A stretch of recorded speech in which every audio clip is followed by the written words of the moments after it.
Les stars du rire. Alors, quand un magicien rencontre un autre magicien, qu'est-ce qu'il se raconte ?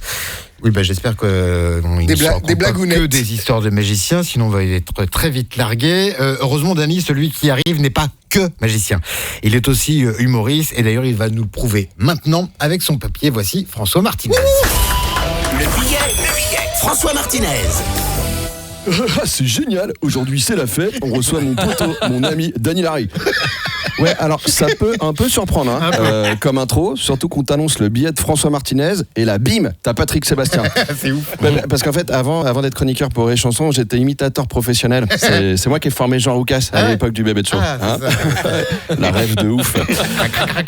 Eh ouais, cher auditeur, en vrai, c'était moi. J'ai juste illusionné tes oreilles. Magie. Voilà, t'as vu à nouveau, en 2 phrases, je suis direct dans le thème de notre invité, le magicien Dany Larry. Et sur les chansons, ils se sont dit, qui de mieux qu'un autre magicien professionnel à mettre en face de lui. Ouais, parce que je suis aussi magicien. Décidément, le mec a tous les talents. Bon. Alors, tu vas me dire, pourquoi Patrick Sébastien ? C'est normal, parce que c'est lui qui t'a fait connaître du grand public grâce au plus grand cabaret du monde. Et surtout, je me suis dit, qui de mieux que Patrick Sébastien pour une introduction ? Bien sûr. Ouais. Allez, celle-là, on l'a ou pas ? Alors, aujourd'hui, nous te recevons, Dany, pour ton dernier spectacle, Comment faire disparaître son père, que tu joues avec ton fils Albert. Alors, j'adore ce titre, parce que c'est vrai que quand il est question de faire disparaître quelqu'un, on pense normalement immédiatement à un magicien. C'est vrai que si tu penses plus à une filière biélorusse, des blocs de béton et un étang profond, rappelle-moi de jamais te contrarier. Alors, en revanche, c'est vrai que nous, les magiciens, on a effectivement tous les outils pour faire disparaître quelqu'un, mais avec une option non négligeable, celles qui survivent et réapparaissent vivants à la fin. C'est mieux. Ou alors, c'est que tu es un très mauvais professionnel et évite les anniversaires enfants. Encore plus si ton véhicule de fonction est une camionnette blanche avec une tête de clown dessus et que tu répètes en permanence que oui, il y a des bonbons dedans. Bon.